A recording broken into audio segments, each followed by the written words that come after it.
اہل ایمان بچ گئے. اب دنیا میں صرف اہل ایمان ہی ہونے چاہیے تھے، لیکن وہی پھر سائیکل ریپیٹ ہوا.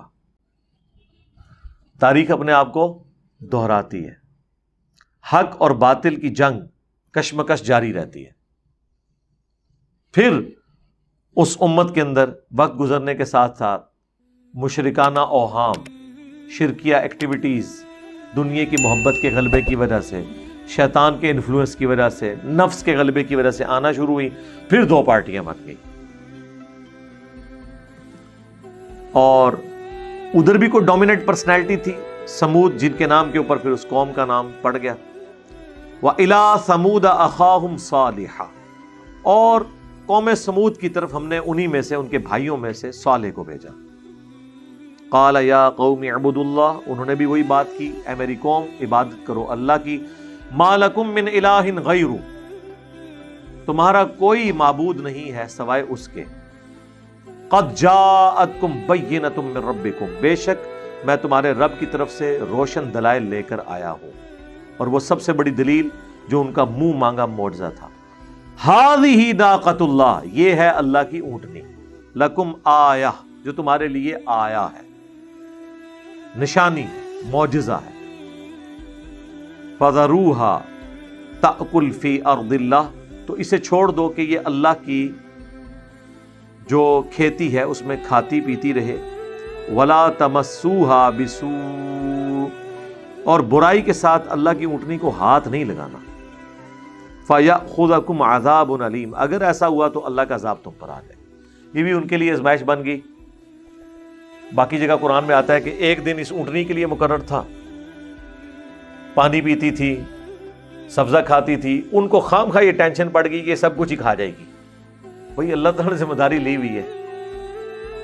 تو ان میں جو سب سے شکی انسان تھا اس نے اس اونٹنی کو قتل کر دیا، اور اس کی وجہ سے پھر اس قوم کے اوپر عذاب آ گیا. وہ آگے تفصیل آئے گی اس میں بھی. یہاں پہ مجھے وہ حدیث ضمناً یاد آ گئی، المستدرک للحاکم میں حدیث ہے، سنن نسائی الکبریٰ کا چیپٹر ہے خصائص علی، اس میں بھی ایک سفر کے دوران سیدنا عمار بن یاسر اور مولا علی علیہ السلام ایک جگہ پڑاؤ کیا، سوئے ہوئے تھے مٹی میں. نبی علیہ السلام آئے، دونوں کو اٹھایا، دونوں کے جسموں سے اپنے مبارک ہاتھوں سے مٹی چھاڑی، اور پھر مولا علی سے فرمایا اٹھ ابو تراب. یہاں پہ بھی فرمایا اٹھ ابو تراب. ایک تو بخاری مسلم کی حدیث ہے نا، جو سیدہ فاطمہ سے اختلاف ہوا تھا اور مسجد میں لیٹ گئے تھے، اور پھر فرمایا کہ میں تم دونوں کو، ہائے ہائے، بلکہ اس میں ایڈ کرتا ہوں میری امت کے تم دو بہترین افراد کو میں، کیونکہ اس کے کاؤنٹر میں اللہ کے نبی دو بدبخت لوگوں کا ذکر کرنے لگے تھے. میں تم دونوں کو انسانی تاریخ کے دو بڑے بدبختوں کے بارے میں نہ بتا دوں. تم تو دو خوش بخت ترین لوگ ہو، یہ امپلائڈ ہے اس کے اندر. میں تمہیں دو بدبخت لوگوں کے بارے میں بتاتا ہوں. ان میں سے پہلا شخص وہ تھا جس نے قوم سمود کی اونٹنی کو، صالح علیہ السلام کی اونٹنی کو قتل کر دیا، اور اس کے بعد کیا ہوا؟ اللہ کا عذاب آ گیا. اور میری امت کا بدبخت وہ ہے جو اے علی تیرے سر کے خون سے تیری داڑھی کو رنگ دے گا. یعنی تیرا جو قاتل ہے عبد الرحمن ابن ملجم، نام دیکھیں عبد الرحمن، کرتوت دیکھیں شیطانوں والے. پھر لوگ کہتے ہیں جی ناموں میں بہت کچھ رکھا ہے. ناموں میں یہ رکھا ہے کہ اس امت کے دو بدبخت ترین لوگ دو بہترین ناموں والے ہیں. صحیح مسلم میں حدیث ہے اللہ کو دو نام بڑے پسند ہیں، عبداللہ اور عبد الرحمن. رئیس المنافقین کون ہے؟ عبداللہ ابن ابی، عبداللہ نام تھا نا. اور مولا علی کا قاتل عبد الرحمن ابن ملجم. وہ تو منافق تھا، یہ مسلمان تھا، خارجی ہو گیا. اور اس میں پھر میں ایڈ کرتا ہوں کہ جس طرح قوم سمود کی اونٹنی قتل کرنے پر صالح علیہ السلام کی قوم پر عذاب آیا، اس امت نے جب اللہ کی اونٹنی مولا علی کو قتل کیا ہے نا، اس کے بعد یہ عذاب آیا کہ دوبارہ خلافت نصیب نہیں ہوئی. وہ معجزانہ خلافت ہی ہے جو قرب قیامت میں قائم ہوگی. یہ ہم تکلیف آج تک بھگت رہے ہیں۔ مولا علی ایک آخری کوشش تھے کہ ابو بکر اور عمر کی خلافت رضی اللہ تعالی عنہما وعلیہم السلام اس کو دوبارہ سے ریوائیو کیا جاتا، لیکن اس امت نے ان کا ساتھ نہیں دیا اور دوبارہ سے وہ معاملہ چل نہیں سکا۔ بہرحال یہاں پر آ جائیں قوم سمود کی اونٹنی کی طرف۔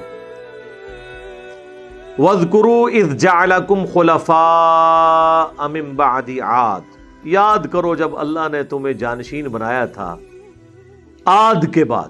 وہی بات دیکھ لیں، ہسٹری بار بار ریپیٹ ہو رہی ہے۔ پاکستان میں بھی میں پولیٹیکل لیڈرز کو کہتا ہوں کہ یار اگر تم ہسٹری دیکھو نا، بار بار ریپیٹ ہو رہا ہے وہی کچھ، پھر بھی یہ اپنی حرکتوں سے باز نہیں آتے۔ یہ کہتے ہیں ہمارے ساتھ یہ نہیں ہوگا۔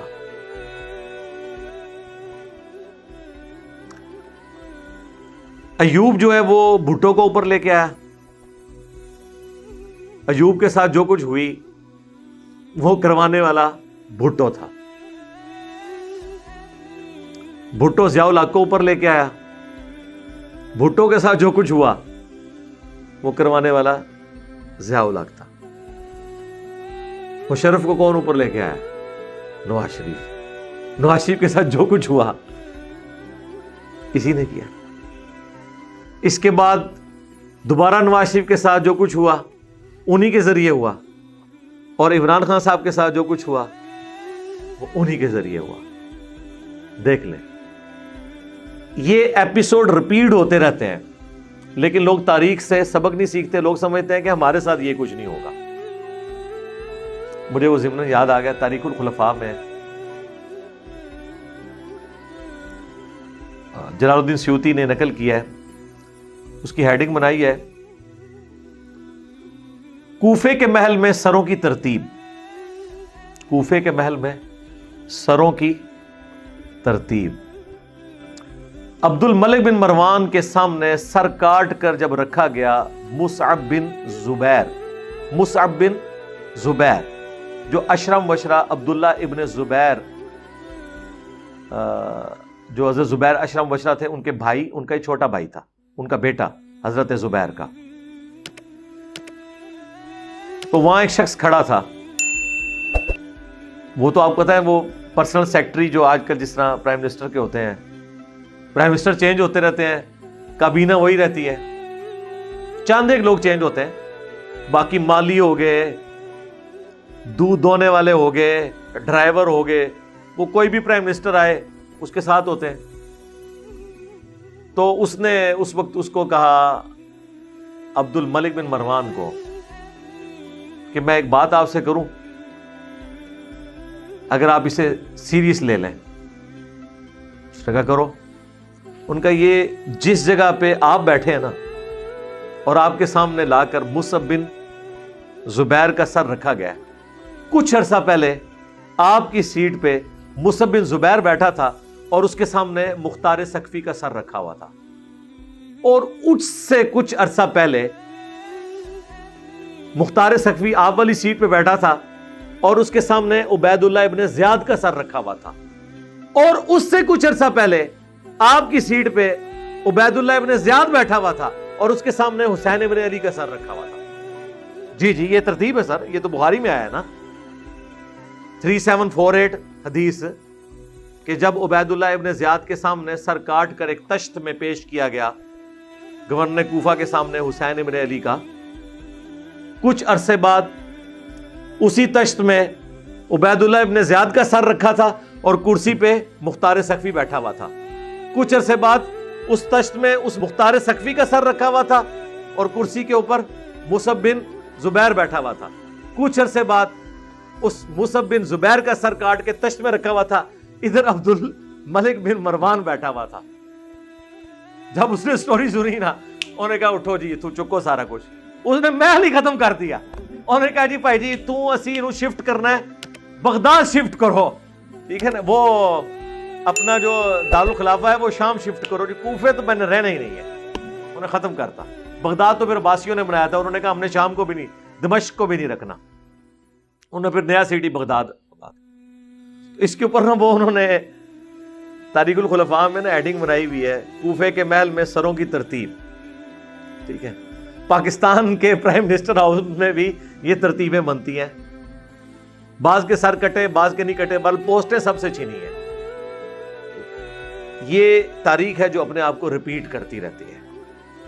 وَاذْكُرُوا إِذْ جَعَلَكُمْ خُلَفَاءَ مِن بَعْدِ عَادٍ، تو یاد کرو جب اللہ نے بنایا تمہیں جانشین قوم عاد کے بعد، وَبَوَّأَكُمْ فِي الْأَرْضِ، اور ٹھکانہ دیا تمہیں زمین میں، تَتَّخِذُونَ مِن سُهُولِهَا قُصُورًا، اور تم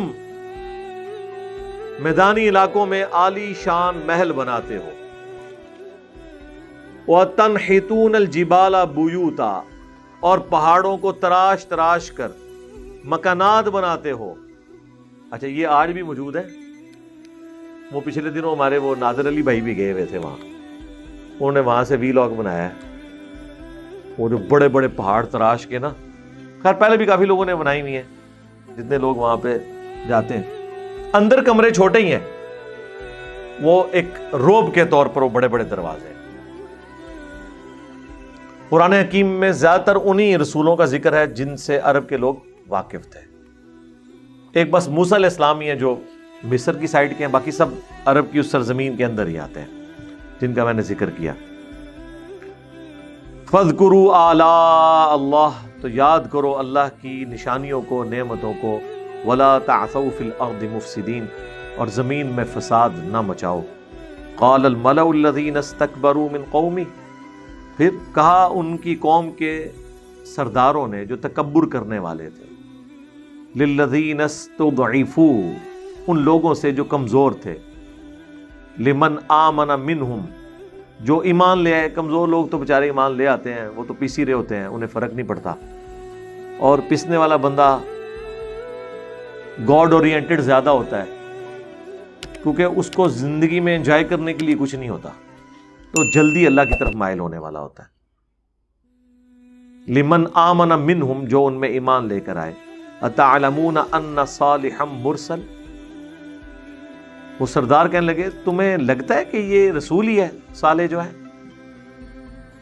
من ربی، تمہارے رب کی طرف سے، قالوا انا بما ارسل به مؤمنون، تو انہوں نے کہا بے شک ہم اس پر جسے دے کر انہیں بھیجا گیا ہے ایمان لانے والے ہیں۔ تو وہ کمزور لوگوں نے جنہیں یہ کمی کمین سمجھتے تھے، انہوں نے کہا جی ہاں ہم مانتے ہیں کہ اللہ کے رسول ہیں۔ اب ان کے اندر تکبر دیکھیں کہ اچھا تسی مندے ہو، پھر اسی نہیں ماننے لگے، ہاں ہم اس کو مانے کہ تم ہمارے سے بھی سمجھدار نکلے، جنہیں ہم کمین سمجھتے تھے، اگر ہم اس پیغمبر کو ہم مان لیں جس کو تم نے مان لیا، تو اس کا تو مطلب یہ ہے کہ ہمارے جو انڈر لوگ تھے وہ ہم سے سمجھدار ہیں، کہ ہم سے پہلے ہی اس پیغمبر کو انہوں نے پہچان لیا ہے۔ تو اس کا حال یہی ہے، کبوتر کی طرح آنکھیں بند کر لو، ہم نہیں پھر مانتے، تم جسے مانو گے نا ہم اسے نہیں مانیں گے۔ یہاں پہ بھی اگر یہ گستاخی پی ٹی آئی والوں نے کی ہے نا، تو نون لیگ والے کہیں گے گستاخی ہے، پی ٹی آئی والے کہیں گے ہم نہیں مانیں گے، اور وائس ورثہ بھی ہوگا نون لیگ کے کیس میں، یہ وہی کچھ چل رہا ہے۔ قال الذین استکبروا، تو کہنے لگے وہ لوگ جنہوں نے تکبر کیا تھا، انا بالذی آمنتم بہ کافرون، کہ بے شک پھر ہم تو کفر کرتے ہیں اس کا جس پہ تم کمی کمین لوگ ایمان لے کر آئے ہو۔ فعقروا الناقہ، تو انہوں نے کاٹ دی کونچے اس اونٹنی کی، رگیں کاٹ دی، وعتوا، اور انہوں نے سرکشی کی، عن امر ربہم، اپنے رب کے حکم سے، وقالوا یا صالح، اور کہنے لگے اے صالح، ایک تو یہ کام ڈال دیا انہوں نے جو حضرت صالح نے پہلے کہا تھا کہ اگر اونٹنی ماری تو اللہ کا عذاب آئے گا، مارنے کے بعد کہنے لے آیا تھا یا صالح ائتنا بما تعدنا ان کنت من المرسلین، لے آ وہ عذاب اے صالح جو تو ہمیں وعدہ دیا کرتا تھا اگر تو رسولوں میں سے، ان کنت من المرسلین، اگر تو رسولوں میں ہے، فاخذتهم الرجفہ، تو انہیں آ لیا زلزلے کے جھٹکوں نے، فاصبحوا فی دارہم جاثمین، تو وہ صبح کے وقت اپنے گھروں کے اندر ہی منہ کے بل لیٹے ہوئے مردہ حالت میں پائے گئے۔ فتولی عنہم، تو صالح علیہ السلام نے منہ پھیر کر ان کی طرف جب دیکھا، وقال یا قوم، تو بڑی حسرت کے ساتھ کہا، اے میری قوم، لقد ابلغتکم رسالۃ، بے شک میں نے تمہارے تک اللہ کا پیغام پہنچا دیا تھا، رسالت ربی، جو میرے رب نے مجھے دیا تھا، ونصحت لکم، اور میں نے تمہاری خیر خواہی کی، نصیحت کی، ولکن لا تحبون، ولکن لا تحبون الناصحین، لیکن تم ہی نصیحت اور خیر خواہی کرنے والے سے محبت کرنے والے نہیں تھے، خیر خواہی کو تم نے پسند نہیں کیا۔ تو یہ ان کی حسرت کا اظہار ہے۔ بیسیکلی ان کو کیا کہنا تھا، وہ اپنے آپ کو تسلی دے رہے تھے اس حوالے سے کہ میں نے تو اپنا پیغام پہنچا دیا۔ پیغمبر رقیق القلب ہوتے ہیں، جب امتوں پر عذاب آتا ہے نا، یہ چیز بھی ان کو تکلیف دیتی ہے۔ ان کی کبھی خواہش نہیں ہوتی ہے کہ ان کے مخالفین پہ بھی عذاب آئے، ان کی تو خواہش ہوتی ہے کہ وہ بھی اہل ایمان میں شامل ہو جائیں آخری وقت تک۔ لیکن جب وہ سرکشی پہ اتر آئے تو پھر ظاہر ہے اللہ کا کوڑا تو پڑتا ہے۔